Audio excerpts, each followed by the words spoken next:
I realise that members who represent wards in the south of Wealden may think that this is something which doesn't affect them or their residents very much, if at all. However, Crowborough is the second biggest town in our district, and if the proposal went ahead, it would have consequences not just for Crowborough itself, but also Uckfield and all the surrounding villages. In case you don't know it, Crowborough Army Training Camp is on the southwest side of the town. It shares boundaries with residential properties, and indeed houses have recently been built right next to the camp.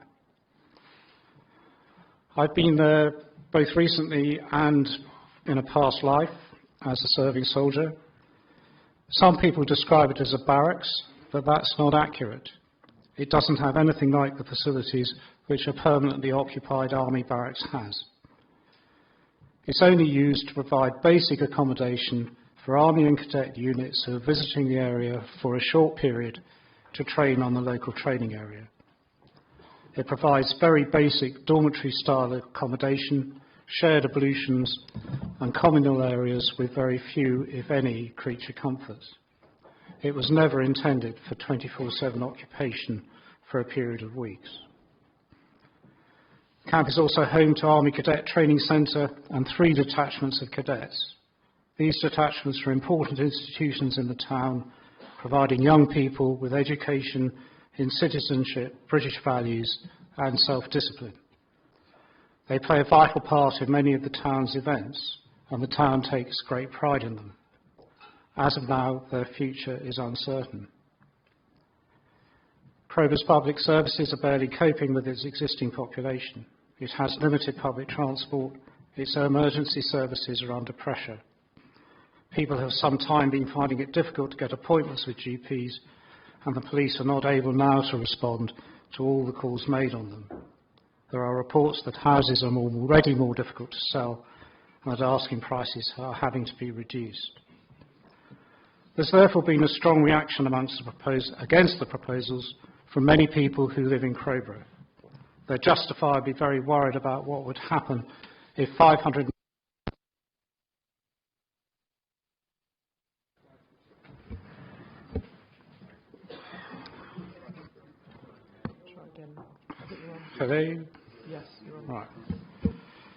They're justifiably very worried about what would happen if 540 single men arrived to stay in the town with very little to do all day and in accommodation which is not suitable. The risks are obvious, and the information about mitigation so far provided by the Home Office has not allayed people's fears. Because not everyone shares the extreme views which some are expressing, the failure of the Home Office to keep its word about engaging with everyone involved and the consequent information vacuum have caused so much damage to community relations that it's unlikely that the Home Office can implement the proposals safely. There are also concerns about the well-being of the asylum seekers who will be living at the camp.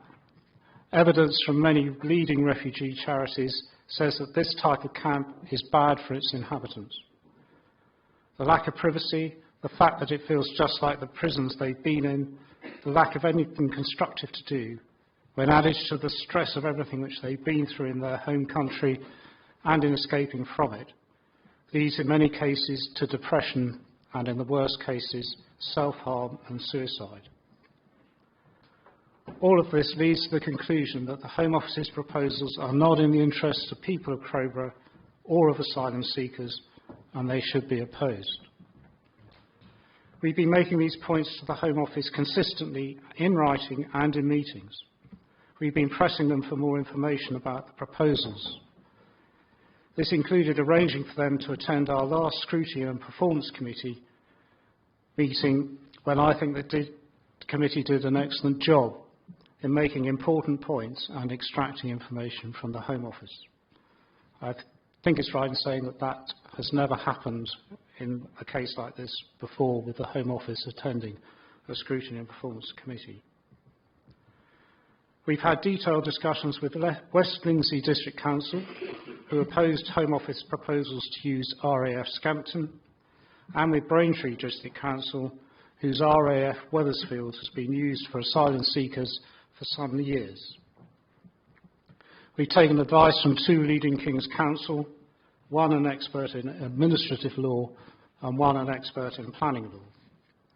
In the light of that advice, a formal letter drafted by that council was sent to the Home Office last Friday to ask a series of questions and to get their agreement to several things, particularly around consultation and a commitment that there will be a reasonable gap between any decision and the camp being occupied. And it is important to note that the Home Office denies that it has made a decision. Yesterday we wrote a public letter to the Home Office to follow up on our previous requests for a visit from or to the Home Secretary and the Minister. We've been working with partner agencies to develop a community impact assessment, at the same time to push the Home Office to disclose their own community impact assessment. We've been following a 3-pronged strategy: to gather information and share it with residents.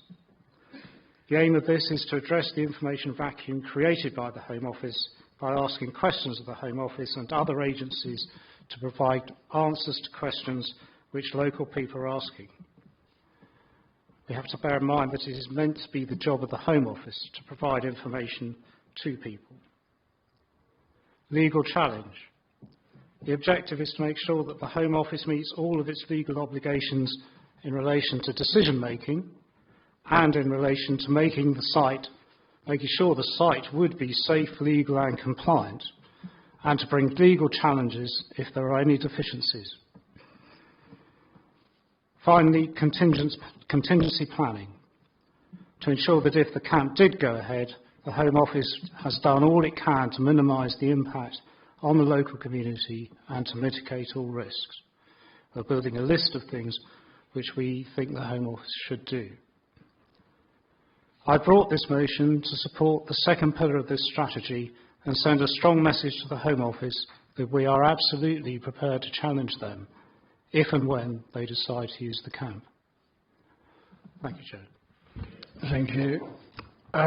Councillor Williams, I understand you're the seconder for this proposal, is that correct? That's correct, and I'd like to reserve my right to speak till later. Thank you. That was my next sentence, but thank you very much indeed. Councillor Coleman, you have a letter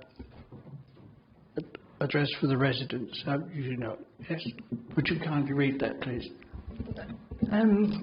Yes, I'm happy to do that. I just wanted to say thank you to the Member of the Public at the beginning of the meeting who called for greater transparency.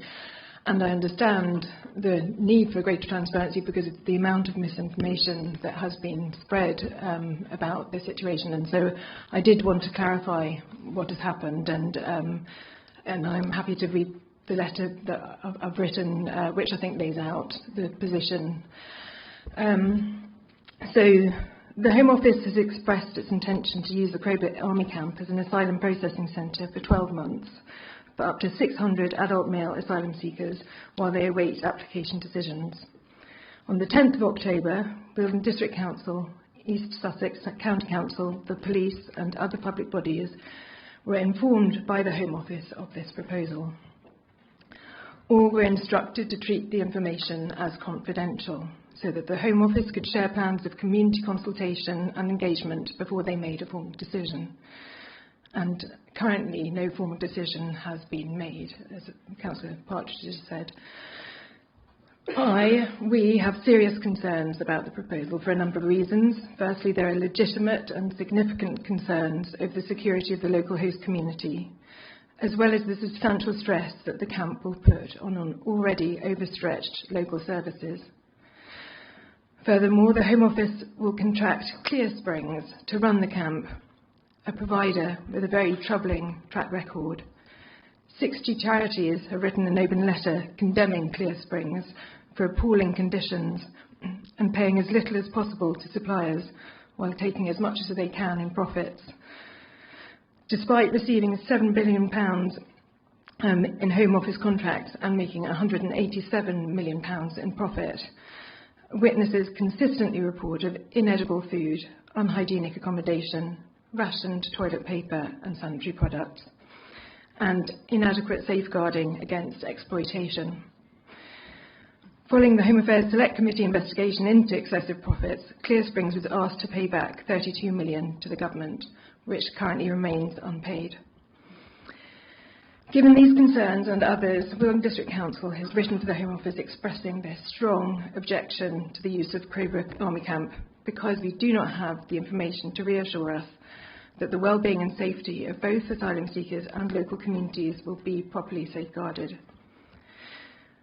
Unfortunately, the proposal was leaked and the communications void left by the Home Office was filled with misinformation and disinformation, which has fomented fear and anxiety.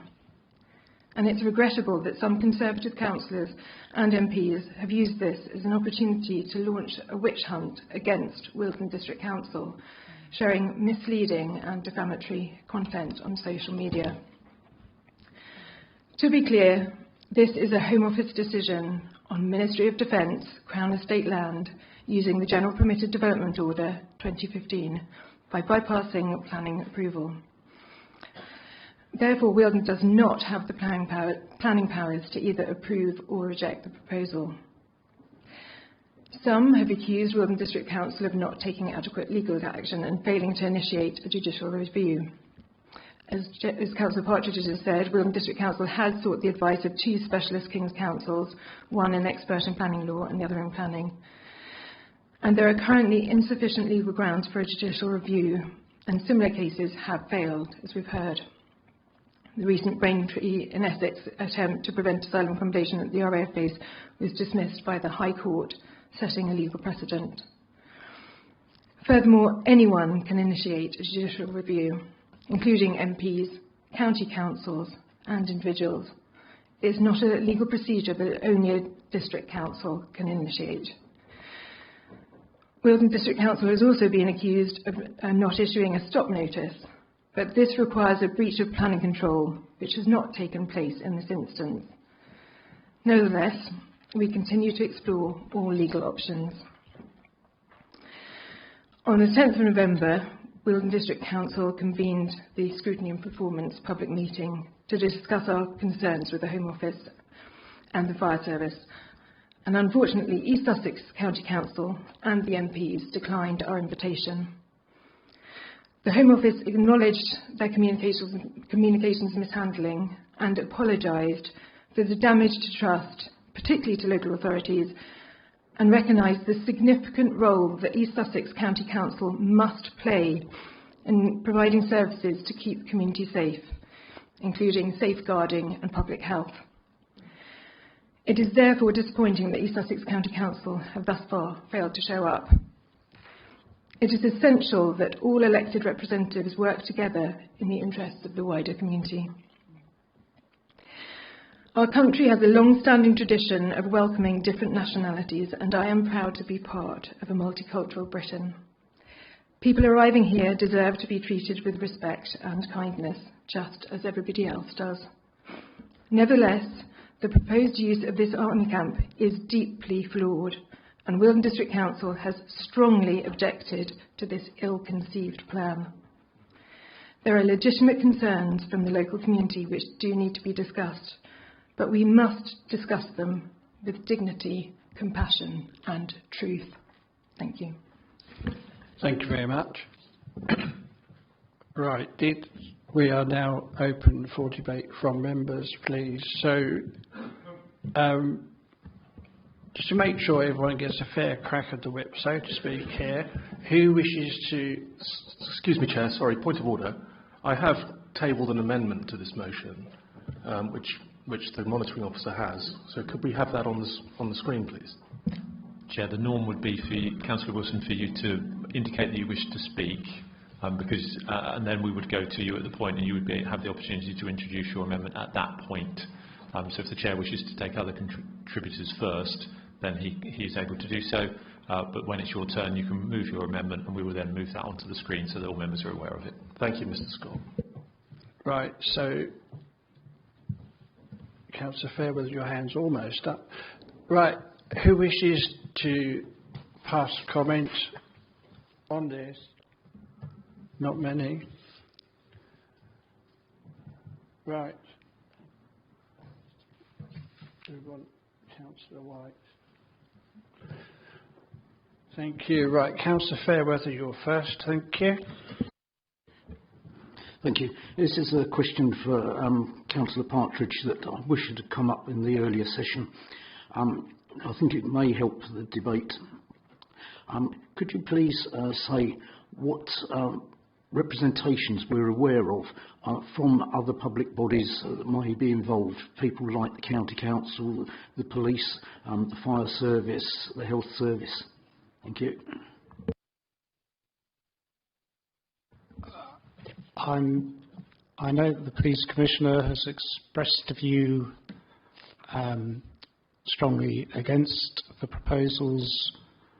I know that there are now weekly meetings between most of the people you've mentioned, and I don't go to those meetings, so I don't know the detail, but I believe concerns are being raised by those respective bodies, but I'm afraid I don't know the detail.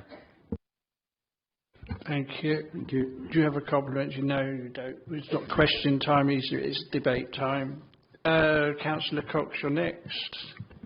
Yes, I just, as a member of the Scrutiny Committee, I first would like to thank Councillor Andrew Wilson for what was a clean and helpful and informative debate. For the sake of what happened in that meeting, I don't want to re-rehearse it. I was quite dismayed by the lack of clarity from the Home Office in regards of what they would do to manage people if they were off the site. There was a laissez-faire attitude proposed by them. The idea that after 7 days they would leave it up to their contractor to find out where people are. And I know that missing migrants or missing people in the community scares and frightens our community, so whether that be in Crowborough, Uckfield or the surrounding areas.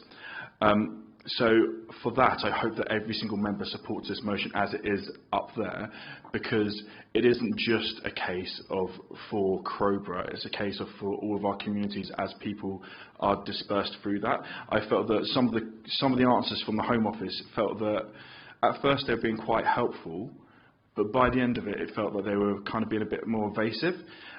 They weren't answering questions in that manner that gave me confidence in their processing.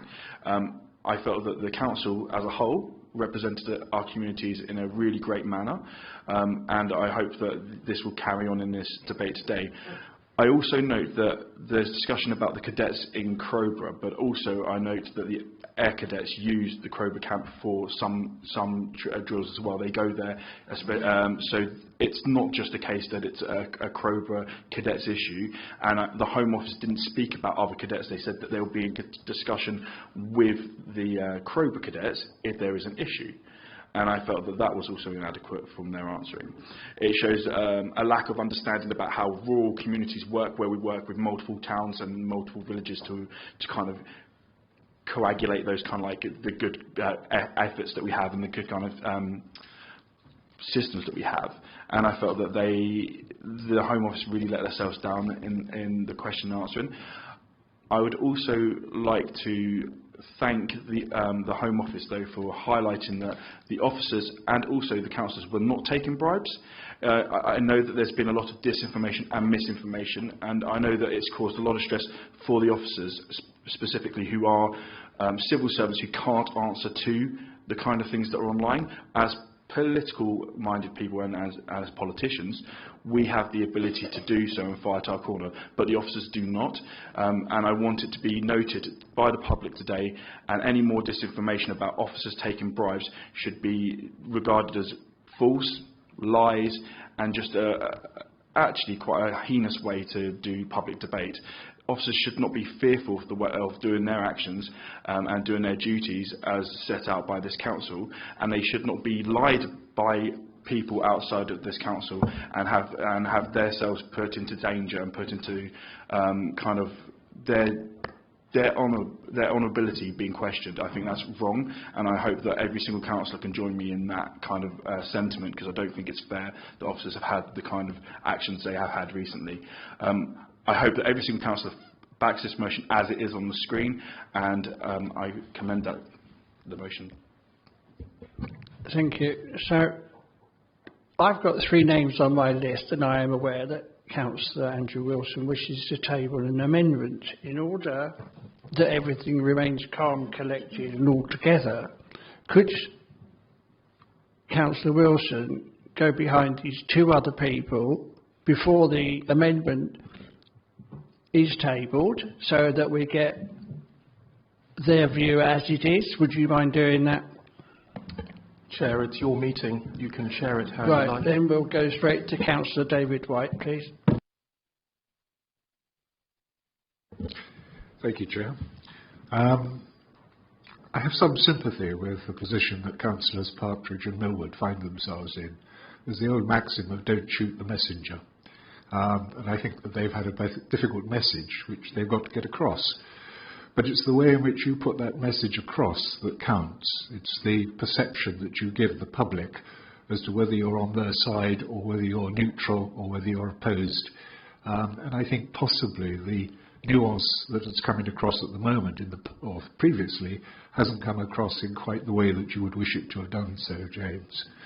The difficulty as I see it is that the use of the camp is something that possibly we're not going to be in a position legally to defeat, and therefore one has to look in terms of how we mitigate that effect upon the residents of Crowborough and the legitimate concerns that they will have.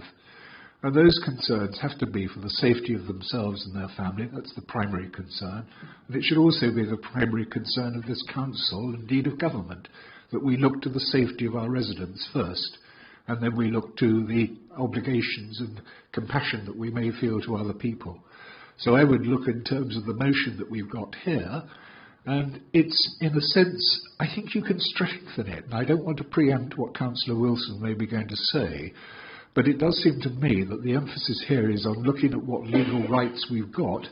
I think if I was in charge of this situation, I would be out there banging the drum and emphasising to the Home Office the concerns that residents have and how we might mitigate those concerns. I'm aghast at the points that Councillor Cox brought out in the Scrutiny Committee as to the lack of supervision of these people once they're on site. You've got 600 or 540, however many it is, young men with very little to occupy their time, who are going to be allowed to roam freely across the countryside, on the buses, in the towns, in the schools, in the leisure centres even, if they can afford it. And that worries me because, frankly, the perception of seeing a large group of young male adults of foreign origin coming towards you on a lane or a road or on a bus or in a leisure centre is likely to bring concerns and fears in the minds of the residents. And I think what we've got to do is to get across to the Home Office that somehow or other they have to install a system or regime in which they monitor the way in which these people are allowed on a site, if they're allowed on a site, whether it's in Crowborough or anywhere else, frankly. And I think, for example, dispersal orders. Is there no rule that says no more than a certain number of them should walk out of the camp at the same time as a mass? Is there no rule that says that we don't follow up on where they're going and how long they're away for? It just seems to be bizarre that you can introduce 600 people, or 540, whose origins we don't really know. They go through a preliminary check-in at Manston's when they're first brought into the country, but we don't know their antecedents, we don't know the history. They're not engineers and lawyers who've thrown their papers aside. I'm sorry, I don't accept that. They're likely to be young people who are possibly traumatised from where they've come from. They've come from a different culture. They're likely to have different attitudes towards women and society that they're coming to live in. And I think we have to have regard to that and regard to the concerns that our residents are likely to raise as to their own personal safety. There are things that I think we can do as a body. We've talked this morning about making large amounts of money available to sports facilities and cultural activities. Why can't we make some money available to put security guards on the primary schools, for example? There are going to be primary school children there. It's quite interesting. The Home Office gentleman was asked about gated security, and he said, well, we're not going to gate schools. We do gate schools already, frankly, and I was amazed that an officer from the Home Office didn't actually know that that existed. But what would it cost us to put one security guard on each of the primary schools or the secondary schools? Simply, he's not going to stop things, but at least he would be able to alert others to a potential danger if there were people hanging around who shouldn't be hanging around schools. So that's my suggestion, that in fact this motion probably doesn't go far enough, in the sense that yes, we should use all lawful rights to oppose this opposition, but I think we should also be looking at how we can more effectively voice the concerns of our residents, and whether there is anything that we can do as a council, or whether we can persuade the Home Office to do as a government, to actually mitigate the effects. I don't see, for example, why we shouldn't contain people who come into this country illegally, and why they should be in open arrangements where they can come and go as they choose. I don't see why we can't put tags on people so that we know where they're going, because until they've got the right to remain, I don't think that they're legitimately able to exercise free rights that we as citizens of this country enjoy. And I know you're going to shut me up. I know you're going to shut me up because I reached my 5-minute time. I'm afraid you've gone way over your 5 minutes, Councillor. So at that stage, I'll stop, Chair. Thank you. So, Councillor Owen Williams, please. Follow that. Right, so my journey. And I was trying to think of an example of the worst kind of fear and kind of horror, and we're all going to hell. But I'm very grateful to Councillor White for reminding me of some of the worst excesses of the language that have been used in Crowborough. Large groups of foreign people are going to terrify us. Can we not be rational? Can we not say these are individuals? And I will come to both sides of the argument, but that just really struck me, is if you, as councillors, our job is not to scare people, it's to help people and to try and represent people and try and fight the battles for them. So I really think that is unnecessary language. So, what was my reaction? It's varied. I remember when the Afghan families were in the camp, I went to the day when they played cricket with a cricket club. They resurrected it, they gave it new blood, and it was encouraging, and they were there for a different reason. They were entitled to be there because they'd helped us in Afghanistan, and they were families, and they were all resettled. And it was different, but it proved that a community could exist near our town, and I don't recall any incidents. I'm sure people will say there were some, but personally I'm not aware of any. So I kind of approached this with an open mind. We all knew it was going to happen in Crowborough. It was news right across in September, and we knew there were rumours. They were looking at camps. It was a government announcement, and so we weren't surprised when this announcement came. Some people say they were surprised. They obviously weren't on Facebook in Crowborough because it was widely known. It was in our local newspapers, that sort of thing. So I tried to approach it as I always do, with an open mind. Try and look at every aspect. Who's this affecting? There are people coming here, we don't know their story, we don't know what their issues are, we don't know very much at all, and there are people in our community with issues. Now, I've lived in Crowborough for 35 years, and I found it the friendliest of town. It accepts other people, other cultures. It's a very, very united, friendly town. You know people, you say hello to them in the street, and there's very little crime, very little unpleasantness. And I think the problem here is the lack of information, and the worry that people have had as to just not knowing what's been sent to us has divided people. And people will tell me it's not divided, but then they don't get the emails and the Facebook messages that I do from people who are afraid to go on Facebook, because if you speak out and say, hi guys, is this rational thoughts, they get shouted down, so in the end they don't respond in a positive way. And I had someone come to my house last night, put his foot in the door, try and intimidate me. Those people are in our community, and we must stop that. That's not what we're about. Now, there's a new group, Crowborough Shield. I don't know much about them, but I've had a conversation, and I'm encouraged that they are apparently trying to see how we can unify this town, unify this community, and not give way to the people who would come to our town and exploit us.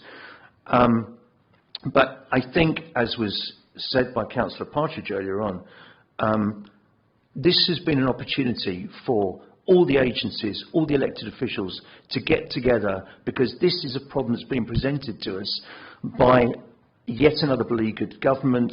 It's got the same policy that the Conservative government had and that the Reform Party have said they were putting, which is to use army camps. This is not a new policy, and our MP has kindly told us now, not at the time, that this was a plan 2 or 3 years ago, and it was rejected for cost, she says. So this isn't a new thing, it's just now it seems to be happening. But where's the information? Where are the messages to get rid of our concerns, to answer our questions? We've dragged the Home Office down here, but remotely, kicking and screaming. I asked a question at the scrutiny meeting 3 times and still didn't get an answer.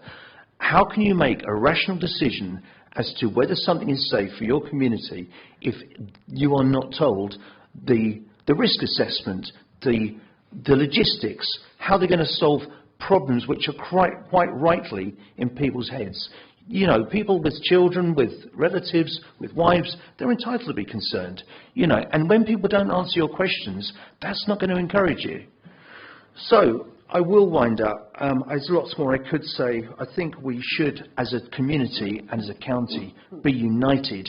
And whatever happens, whether it happens or not, we should work together on this and stop fighting amongst ourselves and scoring points. But due to the... Stop.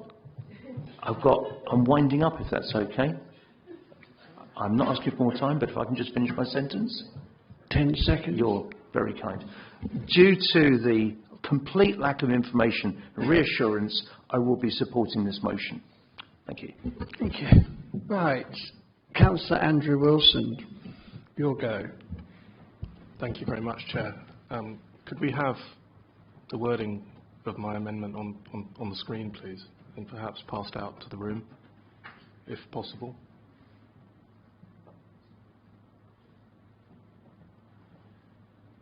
Sorry, Councillor Wilson, we don't have hard copies, I'm afraid. It wasn't sufficient time. Okay, to could we have it on the screen instead? Yeah, Mr O'Callaghan's just working on that now. Thank you very much. So I'll just give you a couple of minutes to read it, but essentially it's 2 additional resolving clauses. I haven't changed the wording of the original motion, so this is purely an addition. And in terms of the first clause, I mean, we have a Labour government that has a huge majority. They have the ability in Parliament to pass legislation to restrict the movement of people. We do not have to have a non-detained camp in Crowborough. In fact, I think there is actually a piece of legislation that was passed by the previous government in 2023 with respect to migration, clauses of which have not yet been enacted by Parliament. So it would be a very straightforward and simple thing, I would submit, for a government with the majority that it has to enact those clauses. But my main concern in respect of the camp is the safety of the people of Crowborough. You know, the safety of the people in the camp is a consideration, but in my view that's a very distant second consideration to those people who live in Crowborough. And as Councillor Owen Williams has said, it is a very peaceful, low-crime town. 540 people in the town at any one time, and let's not forget that these people are going to be there on 3-month cycles. So in fact, the number of people, if the Home Office continue with their plan, and I do not accept, by the way, that they have not made the decision, because everybody knows that there is tons of HESCO fencing in that camp at the moment, and there is work going on all the time to prepare this. I just do not think they should be permitted to wander the community. Now, Councillor Owen Williams made reference to inflammatory language, and I would just like to read him some news headlines in respect of other places in this country where large numbers of asylum seekers have been housed. So we've got asylum seeker jailed for raping 15-year-old girl, failed asylum seeker charged with raping woman, man illegally in the UK jailed for Hyde Park rape, 3 men charged with Brighton Beach rape, which is something which I mentioned last week. Now, I'm not suggesting that every single one of the people that comes off the boat in Dover or is picked up by the RNLI or Border Force is a criminal. Far from it. But the fact is we know very little about these people, and I share Councillor White's view that they should not be just permitted to wander around. So I would like the Council to call on the government to make sure that this is a non-detained camp if it's needed at all.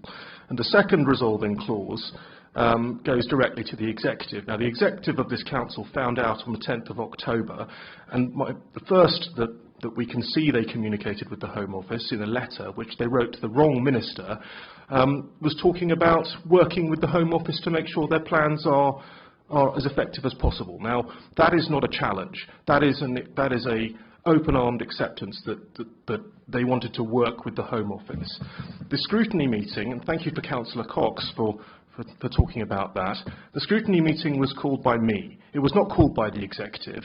And then the Green Party's press officer sent out a press release drafted by Councillor Partridge, last saved by Councillor Manville and containing quotes by Councillor Tish. So 3 members of this cabinet attempting to gerrymander that committee by removing Councillors Lunn and myself and also Councillor Cleaver. Now, they didn't know that Councillor Cleaver was at the time sunning his pasty body in Tunisia, and he was not going to be at that meeting. But it is not acceptable to me that as Councillor Wilson, could we just keep, please, to the subject of changing the motion? You want to table a change to the motion? It goes to the executive's actions, Chair. This is nothing to do with the councillors you have just named. I would like to ask everybody to forget that's been said. It is a fact that they published... I don't... Excuse me. You have come up with a modification of a motion, and that is what we will discuss. If you do not wish to do that, then one might suggest you withdraw it. I will not be withdrawing this. Right, thank you. Then right. you stick to the subject matter. Alone that subject matter it will be. Chair, thank you. So my submission is that the executive's inaction up to this point has weakened this council's position to respond effectively to what the Home Office plans to do at Crowborough, and the communications with the public have been compromised as a result. And that is why I think it is appropriate to put these 2 resolving clauses in. I'll leave it to the debate. Thank you.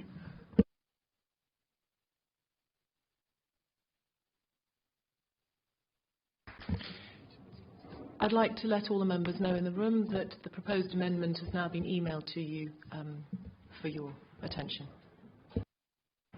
It may be prudent then for elected members to read these changes and compare the difference between that and the original motion before anything else goes further forward.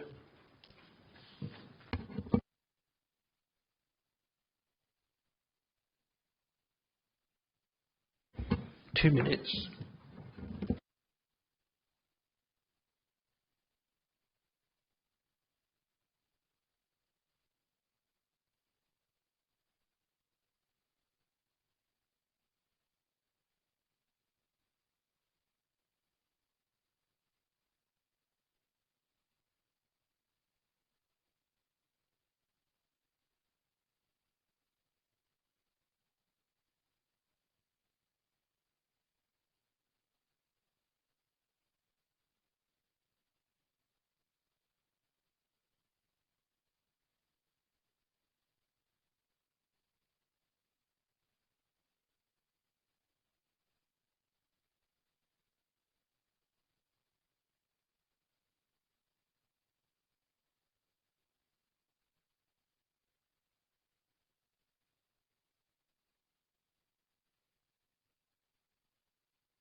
Right, everyone happy?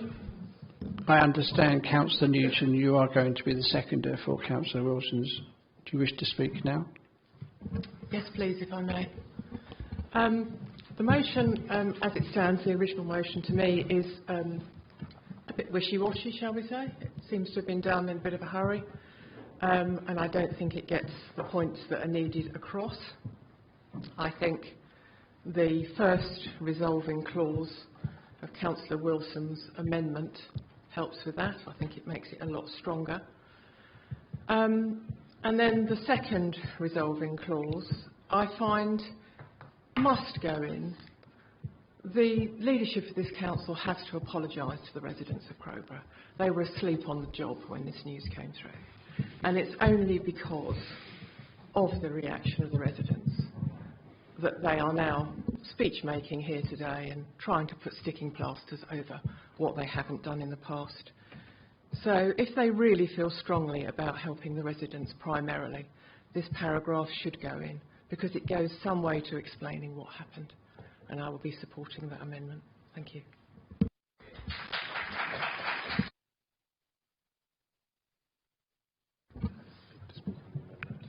Councillor Cox.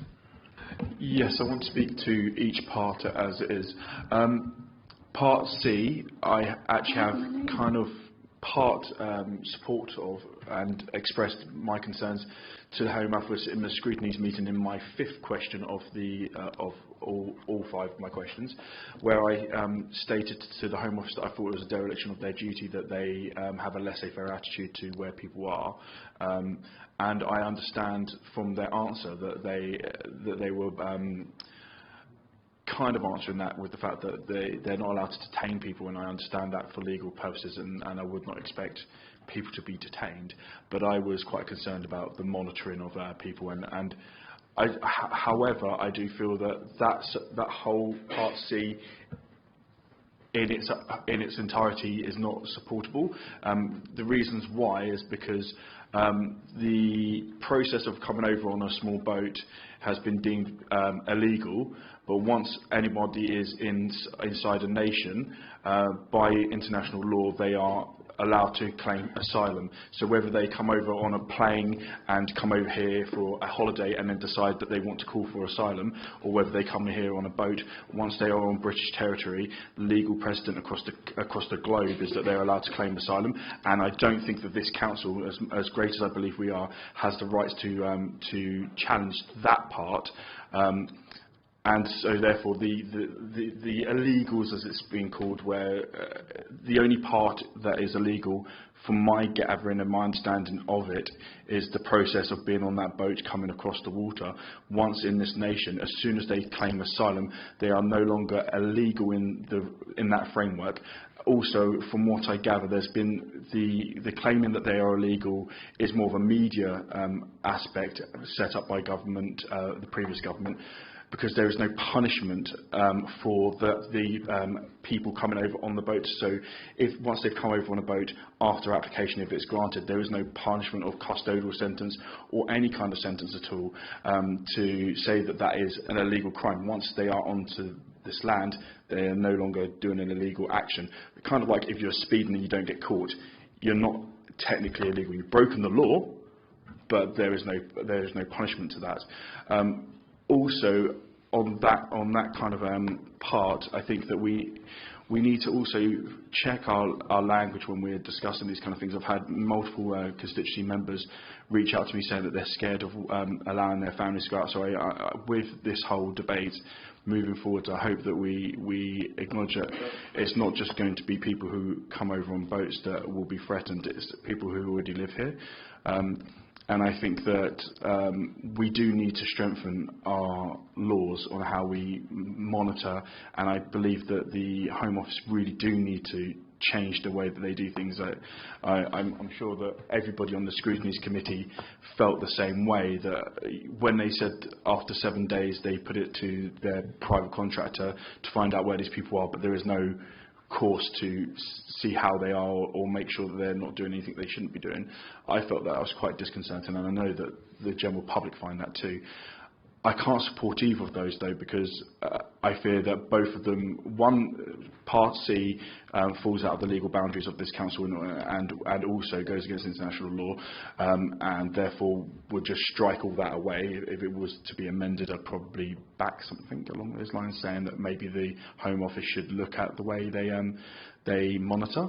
And then Part D seems like a political statement that has nothing to do with what we want the Home Office to do. It's more towards this council. So therefore, I don't see that, other than for showboating, it would make a material difference to the motion. So therefore, I won't be supporting either of these amendments. Thank you. Can I just remind everybody, we are discussing the amendment here, not the original motion currently. Councillor Coleshill, you're next. Point of order, Chair. I put my hand up some time ago. Yes, you did. Yes, you did. I am more than well aware of that, and you're on the list. It was before Councillor Cox. How do you know that? Oh, well.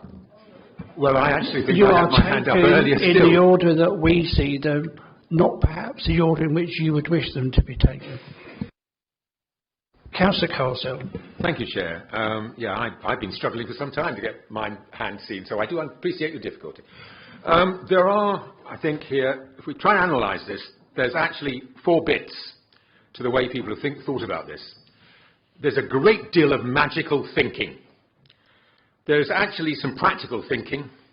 There's some performative thinking, and there's some effective thinking. Magical thinking, I'm afraid, and I normally admire the councillor who spoke to say that Councillor White, who spoke to say, why aren't these people locked up, measured, tallied, blah, blah, blah.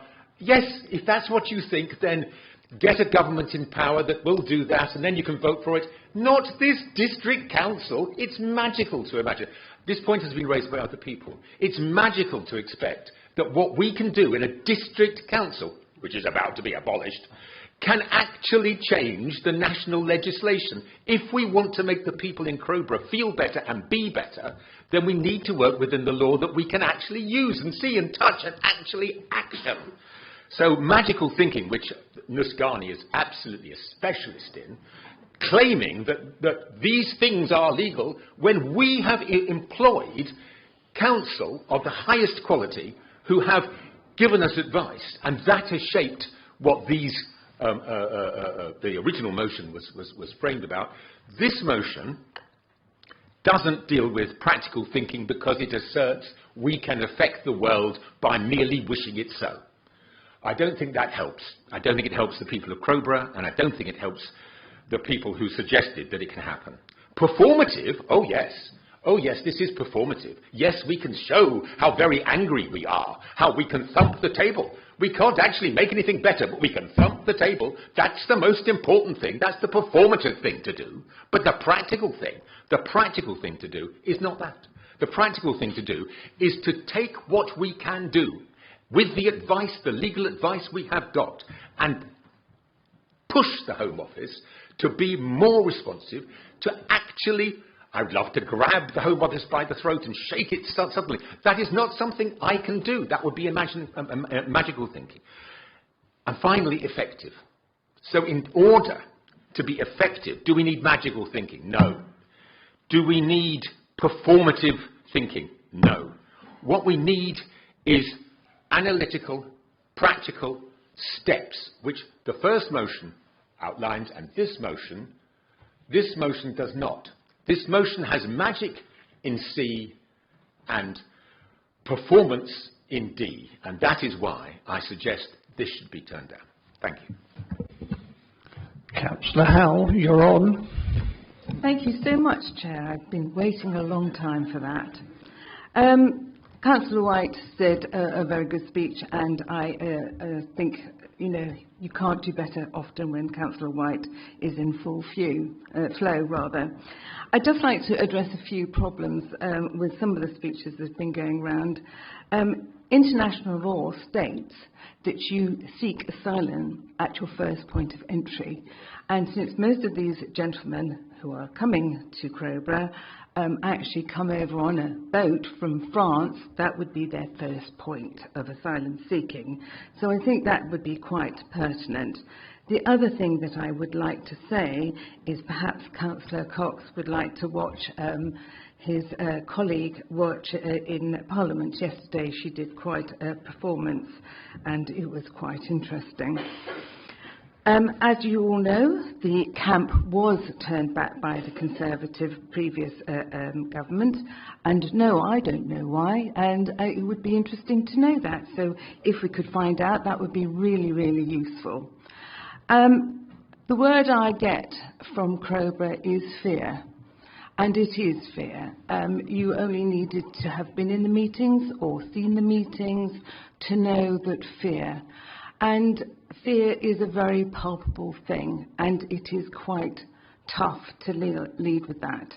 I mean, our deputy leader and our leader have felt fear themselves this last week, and I really genuinely feel for them, because that's not what we all do this for. We do this to look after our communities to the best of our ability, and sometimes that makes us popular, and sometimes that makes us very unpopular, and I do not adhere to violence of that sort at all. I'd also like to address this thing about bribing officers. I've been in Wealden for 20 years, as you have heard me say numerous times, and I apologise for saying it yet again, and I have never seen a bribe, and I would not accept that there has been bribes, and I don't think officers, faulty as they are, and they often are, and I will happily argue with them, I'm not of the opinion that our officers are bribable, and I would not support that information either.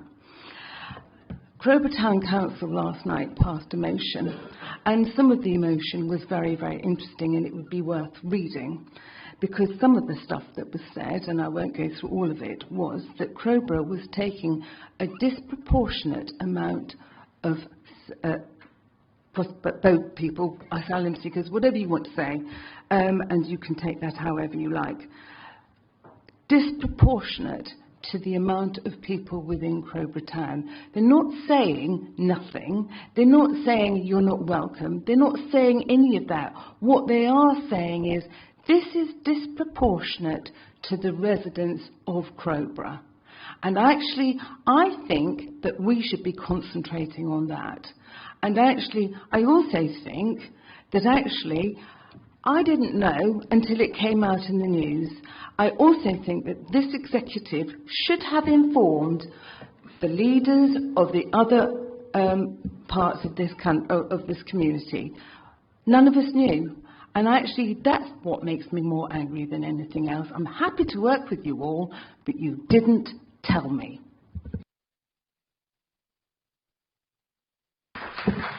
Councillor Draper, please.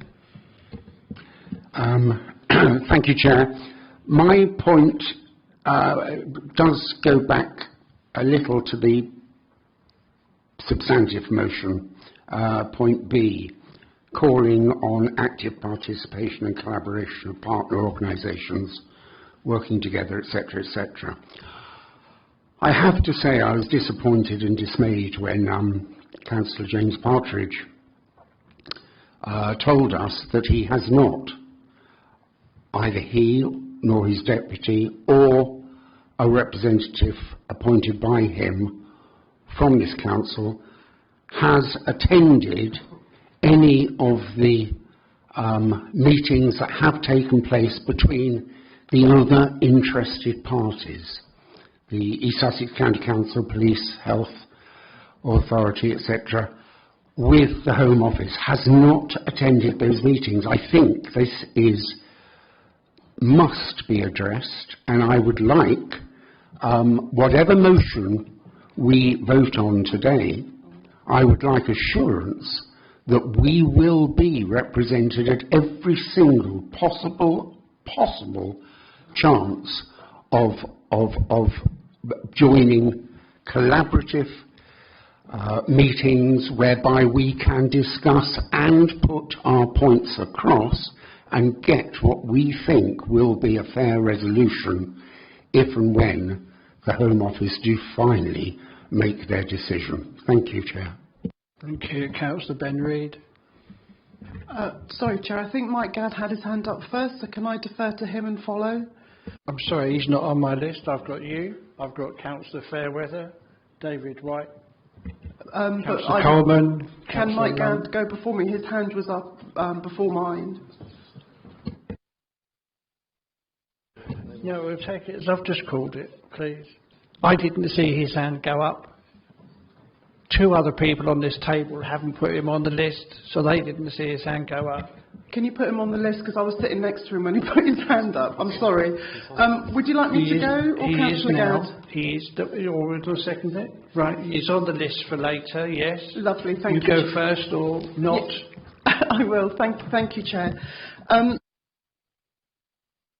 Sorry. I'm just sort of trying to digest all of this information at pace. So, first of all, I have noted that the Police and Crime Commissioner has a meeting tomorrow, 20th of November at 1 o'clock. I hope the Cabinet are going to be tuning in to what's discussed there. I'm not sure if you were aware of that.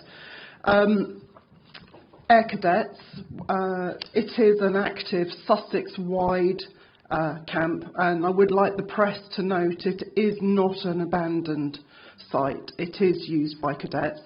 I have, my own family has used that through the cadet service, and it's really important to that local community.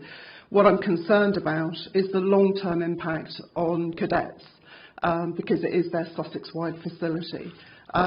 Sorry, point of order. Sorry, Chair. Is this on the amendment? Thank you. Everything you are discussing now should be on the amendment. I did cover that at the very beginning here. Thank you for alerting me to that. Sorry. Chair, would it be time to just bring... Whoa. No. Who spoke? Put your hand up. It's me. Right. I was going to say, is it time to bring the vote on the amendment? Because we seem to be debating the substantive motion, which a lot of us would want to speak on, but I'm wondering if we should bring the vote on the amendment, because no one seems to be talking about that. Point of order, Chair. I was actually coming to speak to this. Thank you.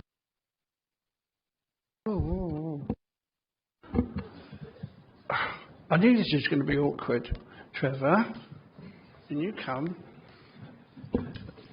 Chair, procedurally, if Councillor Millwood is putting that the amendment should be put to the vote, then that's a matter for the Chamber to take. Of course, noting that we do have several members who've indicated they wish to speak on the amendment, but quite rightly, that Chair, you've drawn members' attention. We are only speaking about the amendment at the moment, not the substantive motion. So we have a number of members who have identified that they wish to speak on the substantive, on the amendment, Chair. So for you. Right. So. I've said, haven't I? We're talking about the amendment, right? So, do not put your hand up. Chair, sorry. Hang on a minute. Do not put your hand up when I call it out if you are not speaking on the amendment. I'm making a point of order, Chair. Really? The point of order would be that we're approaching 1 o'clock, which will be 3 hours since we started this meeting, and constitutionally we require a council vote to extend the meeting beyond 3 hours. So can I propose that we do that?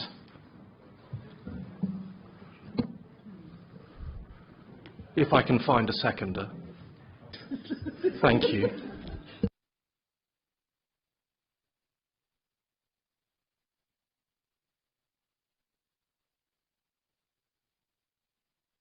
So, Councillor Wilson, you're a little premature on that, because, of course, we need to exclude the time that we had a break.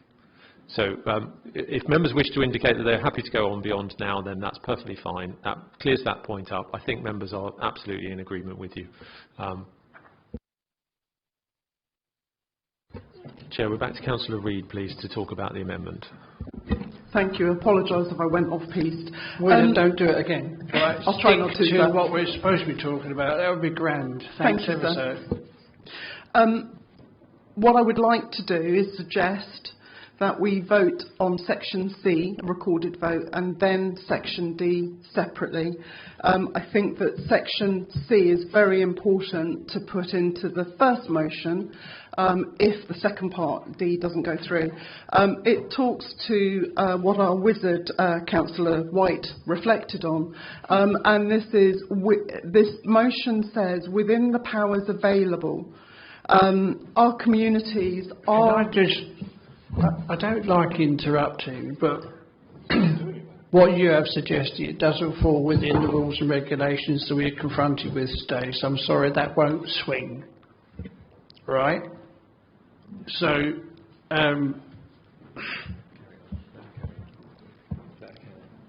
sorry? So, You can't do it. End Okay, of. thank you. I was seeking guidance, sir. You've got it. Okay, so with regards to this motion, Councillor White laid before you some very pertinent points that our community are feeling.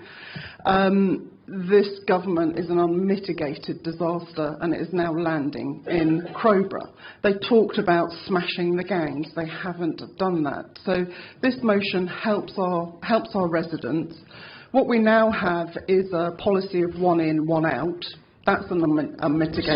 Sorry, can we just, Councillor Reid, you are going off piste here, right? You're bringing in other subject matter which is not actually relevant. I'm sorry, we'll move on to somebody else. Councillor Draper. You've done him. Right, Councillor Fairweather. No, I haven't.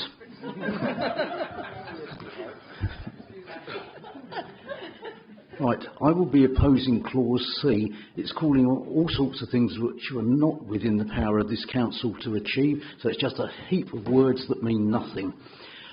Clause D, the second sentence there, the meeting on the 13th of November, I'm told by a member of Crowborough Town Council that that was a Crowborough Town Council meeting, not this council's meeting, so that second sentence really should not be there at all. In Clause D, initiated no formal challenge, that's because there is no decision to challenge. Provided no clear plan, well, somebody, and it wasn't this council, leaked, so how can you be expecting there to be a leak of information? So a lot of criticism there for things that really are nothing to do with this council. Leaking information, it should not have happened, but it wasn't anything to do with this council. So I would be opposing both of those clauses. Councillor Gadd, you're next. Thank you. Unfortunately, the question that I was going to ask has been asked, and it was, can we vote separately on those two clauses on the screen? That's clearly not possible. But can we do a recorded vote on this amendment? We'll come back to that in just 1 second. There are two other people that need to speak first before we start trying to disrail everybody. Councillor Coleman, please. Christina Coleman. Just to say that thank you for Councillor White's statement about shooting the messenger, and I think that Section D here does exactly that. It tries to shoot the messenger again, and by deflecting all this fear and anxiety onto Wealden District Council means that we are then less able to deliver for residents, and we can't then hold East Sussex County Council to work together with other bodies like East Sussex County Council to get the best result out of the Home Office with the police and other community groups. So yes, I can't support Part D. Councillor Lunn. Thank you, Chair. Firstly, I want to support both parts of this motion, but I'd also like to start, as part of my address, is actually pay tribute to the officers who've been dealing with this issue for the last few weeks, and I have been in touch with them, and any suggestion regarding Councillor Jane Clark's comments about bribery, I don't believe the word bribe was ever used. I mentioned backhanders, and that was not about officers, it was about this council, and in relation to a payment that had been offered to this council, which we as members have not been informed about. So there was no suggestion of any inappropriate actions by the officers. The officers do a fantastic job. Point of order, is this about the amendment? Well, it is about the amendment because it goes back to the executive and the purpose of us being communicated to, being consulted and engaging with the members and the wider community. Can I just stop you there? You can indeed, Chair. What we have on the screen are two paragraphs as far as I can see, because that's completely out of focus. It'd be very rude for me to turn my back on you while I'm trying to decipher it. So you are in favour of what is on the screen.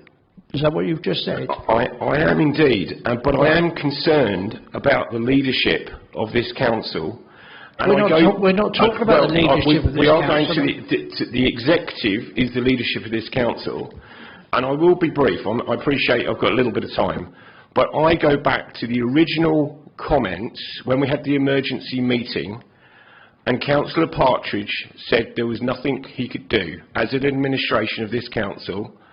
Councillor Millward was silent on the subject, and Councillor Manville was actually supportive. That is a matter of fact that was before us as councillors. The community, however, are crying out in fear and concern, and I share that concern of that community. So in terms of wisdom of leadership or embarrassment and disappointment, it was embarrassing to see what happened the other evening, and I was actually saddened for this council to see what was happening. And I actually did feel sorry, believe it or not, for Councillor Millward and for Councillor Partridge. But their attempts to have 3 councillors removed from the scrutiny committee was equally below the belt, and I was very disappointed. So I support the motion. We need true leadership of this council, and I hope that we will see a significant change going forward. Thank you. Right, Councillor Owen Williams. Thank you. Firstly, backhander is defined by the Cambridge Dictionary as bribe. Secondly, to help Councillor Howell to fill in the gaps in her knowledge, Nusgani claimed that the site was previously rejected outright under the previous Conservative government. This was due to its layout, the difficulty in being adapted, and the extra costs that would be involved. And on the two, this is because it was within the amendment debate. The two, as has previously been said, C is not within our gift. I would not be surprised if the government decides to do it, but they won't do it because Wealden District Council asked them to. And the second one is basically never going to happen. The council is not going to criticise the council. That is just a complete waste of everybody's time. Thank you. Right, last one, Councillor David White. Then we'll move off to a vote. Thank you, Chair. I'm, surprisingly enough, very happy to support the amendment. And I do so because I think the first part of the amendment actually speaks to what I was talking about in my initial comments, in that I was saying that this council should use all powers and to make representations on behalf of the residents. Not that we wanted to change the law or were able to, in a position to change the law, but we would make those representations very firmly to the Home Office, and they related to security. I'm slightly surprised that Councillor Coleshill, and I thought he was going to have a heart attack there for one moment. I suggest that he moderates his behaviour in the sense of avoiding the blood pressure Thank you. But basically, what I was suggesting when I spoke initially was that, in fact, we should be representing the views of our residents, not that we were going to actually make fundamental changes in the legislation. I appreciate we're not in a position to do that. But all that this paragraph C talks about, it talks about the council calling upon the government within powers available. In other words, we're actually asking the government to take account of those concerns, and those concerns concern security, and the fact that these people are allowed to wander unhindered through the countryside. So I don't see any inconsistency with what I said originally and what I'm now saying now and what this amendment says. I think it should be tougher, because I think we could be a little bit more forceful in the way in which we do our arguments. As regards Councillor Cox's intervention, I think he's probably a bit behind the times as to what the Home Office or the Home Secretary said yesterday in relation to illegal entrance and deportation. But perhaps I misunderstood what she was saying because I only heard it briefly second-hand through the BBC. Thank you. Point of order, Chair. Who said that? That's me. As my name was mentioned before by Councillor Howell, an asylum seeker and the laws on that is that when they get into a country, it doesn't matter about multiple countries that they've been through, they are allowed to declare and ask for asylum. That is the law, so that they are not illegal. Like I thought I put out quite clearly, and for the sake of the debate, I don't want people to think that the law is different. Chair, that's not a point of order. But it's important that there's not disinformation in this room. Right. Councillor Partridge. This is a point of order, Chair. It is important there is no disinformation in this room. You are quite right. Councillor Partridge. Thank you, Chair. I just want to correct one fact, and I'm not sure whether it applies to the amendment or not, but Councillor Draper asked that, or was surprised that a member of the Cabinet isn't at the meetings to which I was referring. They are meetings of officers from all 5 or 6 authorities. There are no elected people there. For instance, East Sussex County Council is represented there by an officer, but not by a member of the council or its cabinet. And so we are represented. We have, our officers are present, at least 2, but not, but elected members are not from any of the authorities.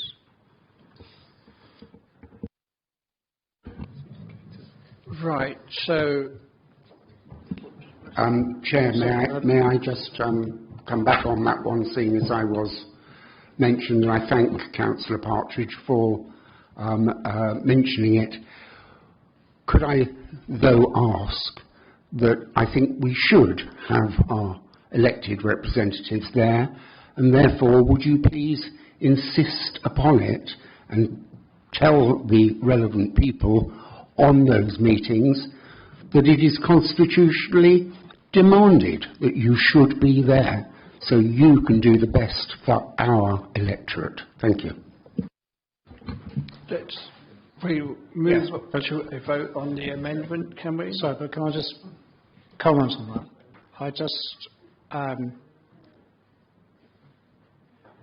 think it's so important that we're all together on this.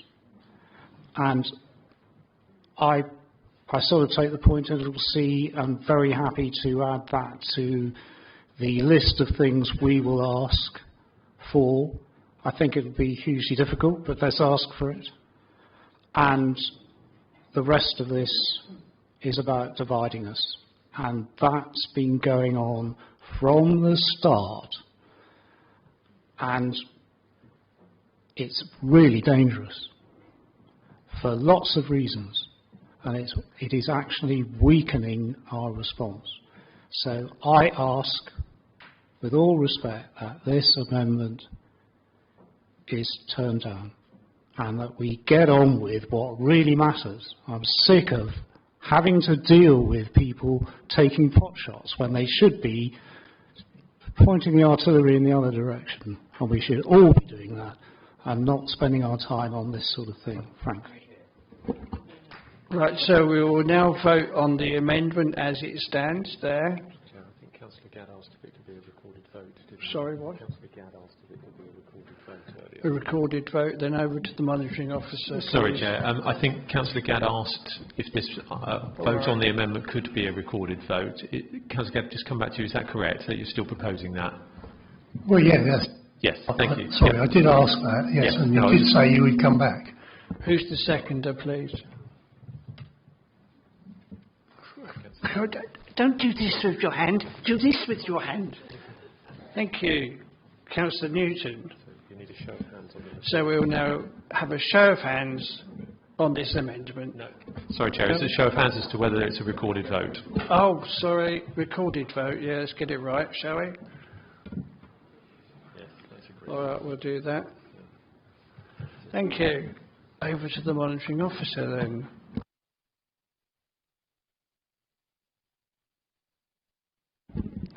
Thank you, Chair. So just so we're clear, we're voting on the addition of the wording shown on the screen now. So that's what you're voting on, whether that should be added to the existing motion. So if I can call your name, if you can please reply for, against or abstain. Councillor Arthur. Against. Councillor Benton. For. Councillor Anne Blake-Coggins. Against. Councillor Gavin Blake-Coggins. Against. Councillor Brookbank. Abstain. Councillor Clark. Against. Councillor Cleaver. For. Councillor Coleman. Against. Councillor Coleshill. Councillor. Sorry. Against. Councillor Collins. Against. Councillor Cox. Against.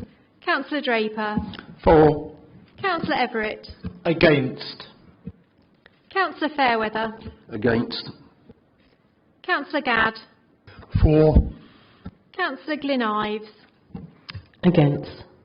Councillor Gould. Against. Councillor Greaves. For. Councillor Grocott. For. Councillor Holbrook. Against. Councillor Howe. For. Councillor Holbert. Against. Councillor Lunn. For. Councillor Manville. Against. Councillor Millward. Against. Councillor Newton. For. Councillor Owen Williams. Against. Councillor Partridge. Against. Councillor Primmett. For. Councillor Redman. For. Councillor Reid. Abstain. Councillor Shaw. Against. Councillor Daniel Shing. For. Councillor Raymond Shing. Abstain. Councillor Tish. Against. Councillor Upton. For. Councillor David White. For. Councillor Glyn White. Against. Councillor Williams. Against. Councillor Alison Wilson. Against. Councillor Andrew Wilson. For. Thank you, members. I'll be a moment.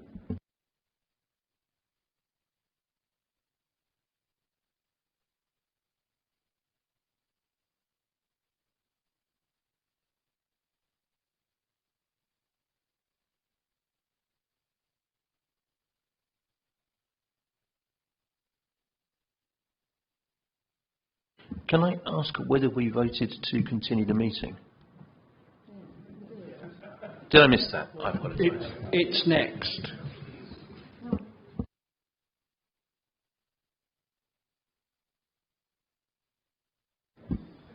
Chairman, the results of that vote were 15 for the amendment, 23 against, with 3 abstentions. So that falls. Thank you. So to remain procedurally correct, we need to take a vote on whether or not to extend this meeting. So I propose we extend. Who is going to second? Councillor Cox. All those in favour, raise your hands. Splendid. That's the best result we've had all day. Off we go then. So we're back to the substantive motion. So that was from Councillor Partridge, seconded by Councillor Williams. Does anybody else wish to speak on this? Now, 2 people. Councillor Wilson and Councillor Lunn. Wilson, you're first. Thank you, Chair.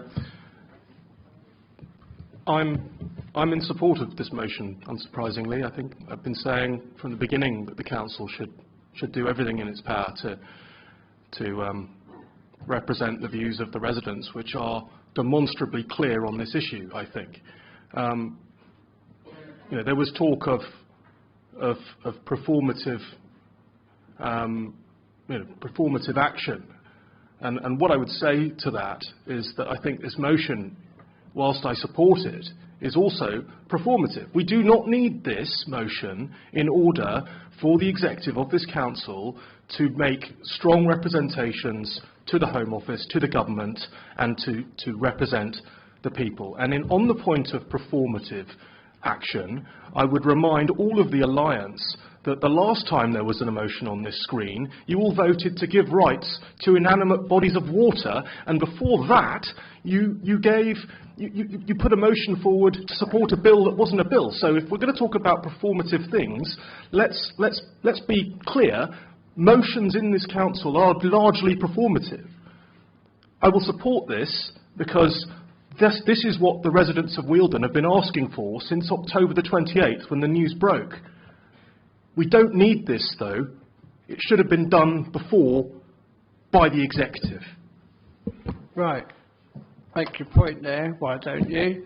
But the thing is, you can't do these things overnight, can you? This is the first opportunity we've had because of misinformation and everything else out there. Councillor Hull, don't shake your head, you're next. Off you go. I would like to have this as a recorded vote, please, Chairman. Thank you. And who's going to second that? Oh, okay, then hands up to... Okay, this? Yes? Come on, you want a recorded vote? Okay. Not so many hands. Okay. Was that it? You don't want to say anything else? Okay. Councillor Lunn. Thank you. I will also support this because residents need some action, but what I do have a kind of part of the debate of this motion is a question back to Councillor Partridge. You've quoted at the beginning of the debate a lot of actions that you've suggested you've done, but have the Home Office actually responded to any of the letters that you've responded to? And if you are in receipt of those letters, why have none of these members of this council received those responses? And if you haven't, what are you doing to try and ensure that you get a meeting with the Home Office Minister at the earliest convenience? Because I understand this morning Crowborough Shield are actually meeting with the Home Office Minister. So how can they get a meeting but you haven't? Ooh. Councillor Manville, you're next. Thank you, Chair. I absolutely support this motion as well. The use of Crowborough Camp for asylum accommodation I don't support because I only trust it will be delivered in a way that respects the needs and concerns of residents. That's been demonstrated so far, and nor will it the wider community and asylum seekers that will be placed there. And I do want to speak for a moment about the anger and the fear and the concern that residents of Crowborough and further afield have been expressing. I did watch last week's community meeting. I was at an Uckfield Town Council meeting, so I wasn't there myself. And to be honest, I was appalled by what I saw. It deeply saddens me to see how our community has been so completely torn apart over this issue and this announcement.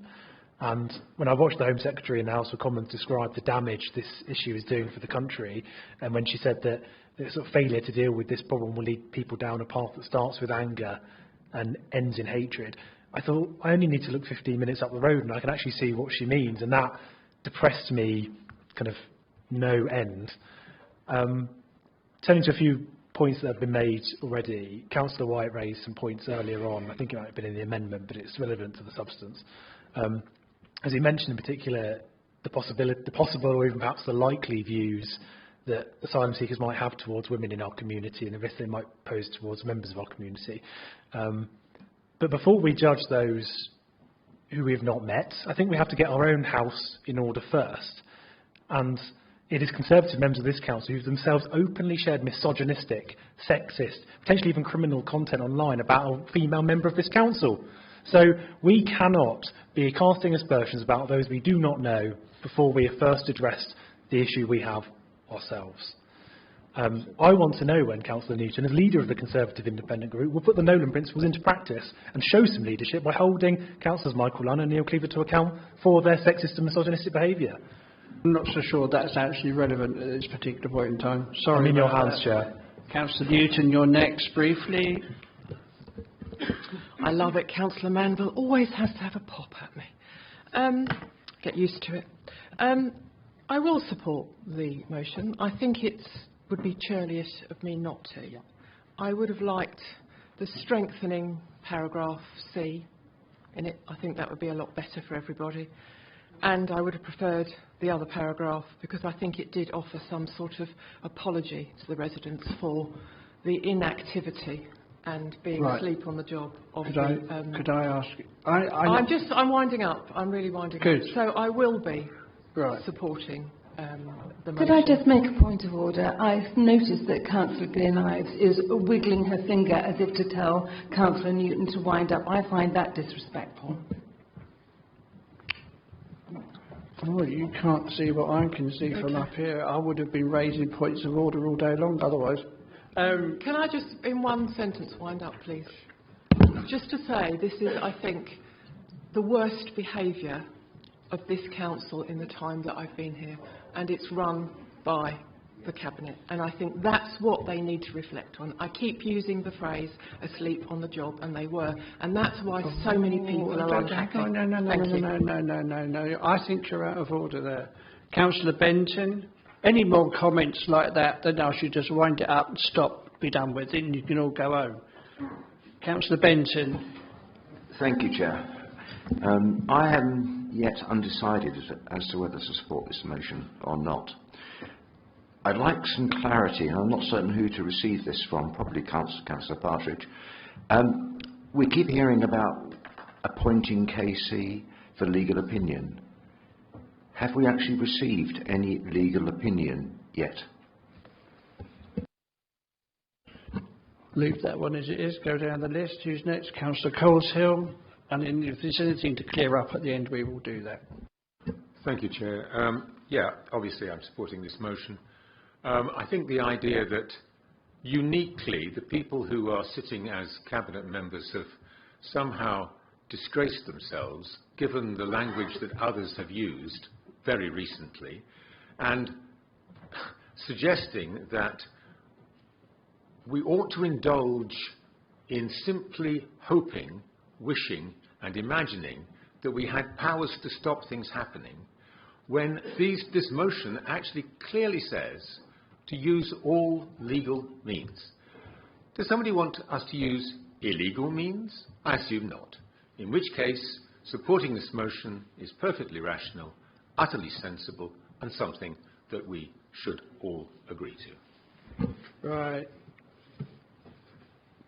Councillor Tish. Thank you, Chair. 2 points. First of all, Councillor Andrew Wilson, does not speak for the citizens of Wealden as he claimed to do just a little bit before. I've had precisely 2 emails from residents in Maresfield about this issue, both asking questions, both expressing concerns, but neither opposed to the plan as it currently stands. And many other councillors have had expressions of concern, but also not of outright and unreasoned opposition, as was manifested so disgracefully at the meeting last week on Thursday. I also, just by chance, in Nutley's very nice coffee house, met 2 residents of Crowborough on Sunday who had watched that meeting on the webcast. And they were appalled by Councillor Wilson's intervention towards the end of the meeting.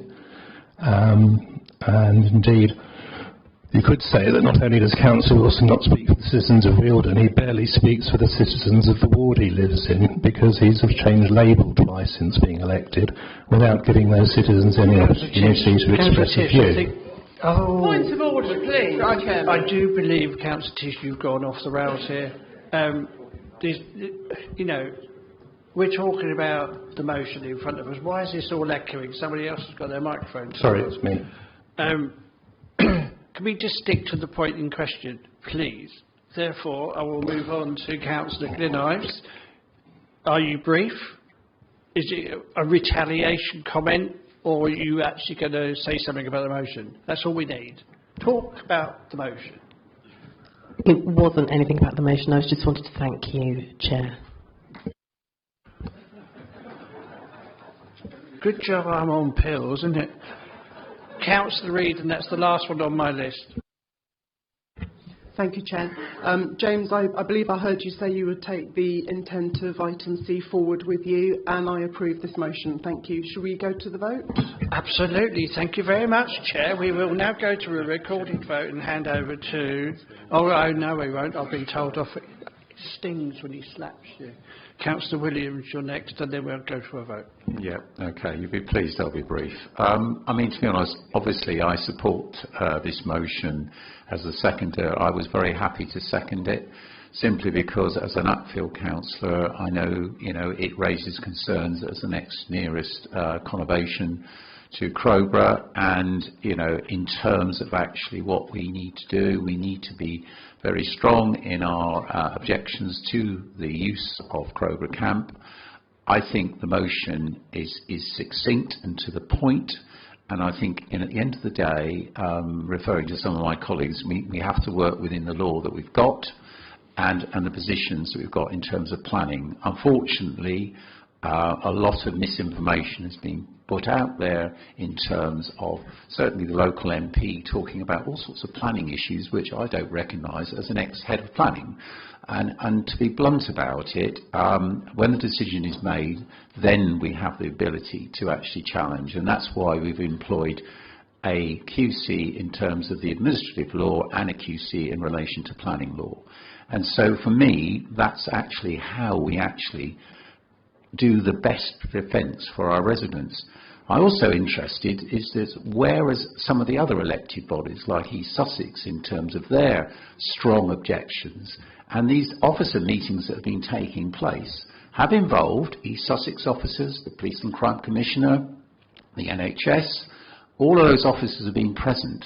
So no doubt they have not been supposedly informing East Sussex elected members, and why Wealden should be in the forefront of this, I think is a little bit harsh in terms of what the MP is saying. And I'm mitigating my words. I'm not going to get into all the throwing around. But what this motion does do is actually say, let's go forward and work with our partners. That's one of the key things for this motion as far as I'm concerned. It's calling the active participation of our other partners working with us. So that's why I'm supporting this, because I want the best for Wealden's residents. I want the best for Uckfield. And I want the best for Uckfield as well. And I'm being partisan here as far as I'm concerned, because I do not want those local services being stressed because of what's going on at the camp. And it's 100% down to the Home Office, complete and utter despicable way they've actually gone about this project. As far as I'm concerned, they should be the ones that are hanging their heads in shame. They have absolutely handled this appalling, and it's actually the residents at the back there in Crowborough who have actually paid the cost of what's happened in terms of the way they've dealt with it. So I am going to support this motion because I think we want to put as much effort into this in terms of seeing what we can do legally to stop this camp going ahead, because it should not be going ahead. So for me, I'm voting for this, and I'm very, very happy as a councillor of Uckfield to actually support this. Thank you. Right. Councillor Partridge, would you like to come back? You can say no if you wish, or you can say yes and just say a few words. Thank you, Chair. I think I should. I quite often agree with Councillor Andrew Wilson, but on this, I don't agree that this is performative. I think it is really, really important that the Home Office gets the message that this council opposes the Home Office's proposals for Crowborough Army Training Camp. And they need to know that. They need to. This is not performative. Definitely not. And that's the key point. Thank you. So we'll go to the monitoring officer then to monitor us through this recorded vote. Thank you very much. Point of order, Chair, please. I asked a question which I'm still waiting an answer for. Chair, our advice is this is a debate, not a question and answer session. It was for Councillor Partridge to determine whether he wished to respond to the question posed by Councillor Benton. It's not a matter that we can insist on a response to. Point taken. Perhaps Councillor Partridge would like to inform yes or no. We have Council's advice. We don't have a written opinion, but we have his advice on things as they stand now. Thank you. To the monitoring officer, hopefully this time. Chair, if I may, the motion is on the slide now, and so the vote is in relation to what you're seeing on the screen. So if you can answer for, against or abstain. Councillor Arthur. For. Councillor Benton. For. Councillor Anne Blake-Hoggins. Councillor Gavin Blake-Hoggins. For. Councillor Brookbank. For. Councillor Clark. For. Councillor Cleaver. For. Councillor Coleman. For. Councillor Coleshill. 4. Councillor Collins. 4. Councillor Cox. 4. Councillor Draper. 4. Councillor Everett. 4. Councillor Fairweather. 4. Councillor Gadd. 4. Councillor Glyn Ives. 4. Councillor Gould. 4. Councillor Greaves. 4.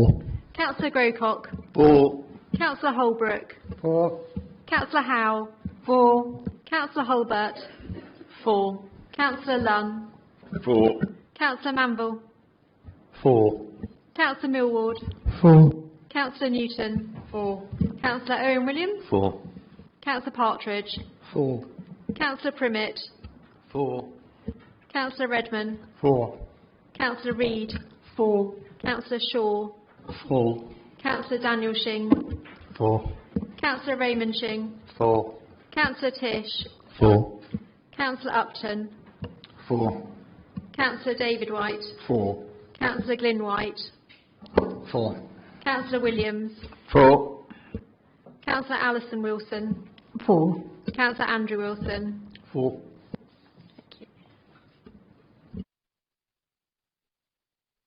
Chair, it's unanimous. 41. 4. That's carried. According to the agenda papers, we have item 19, which says urgent business, and there is no urgent business, but I'm going to put a 19.5 in before 20, and that is something I forgot to mention under announcements, and that is we are going to have a civic kind of party thing. It'll be a Western-themed evening. It will be February or March. I wanted the date before today so I can tell you about it, but I won't have the confirmed date until Friday. So it'll be a Western-themed night. Turn up looking like cowboys. The best restaurant will get a prize. This will be a massive lottery. And to top it all, I have a bag with 2 balls in, and that's going to be auctioned. And these 2 balls have been signed by Howsham Town Football Club. So one's got girls' names on it and one's got boys' names on it. And as we all well know, girls playing football win medals. So hopefully we'll get a good price for that. So keep your eye on the PR section of it all, and as soon as we get a date, you're there. And you'll obviously get an invite. Whether you choose to accept it or not is entirely up to you. Agenda item 20 is to note that the next meeting of the full council is an extraordinary one, scheduled for Thursday, 29th of January. The next ordinary meeting of full council is scheduled to be held on Wednesday, the 18th of February 26. And I can confirm I can confirm agenda item 22, Mayfield and 5 Ashes, confirmed GP surgery and community hall was dealt with under the call over procedure, and the time is 13:39, and I declare this meeting closed. Thank you very much. Gavel.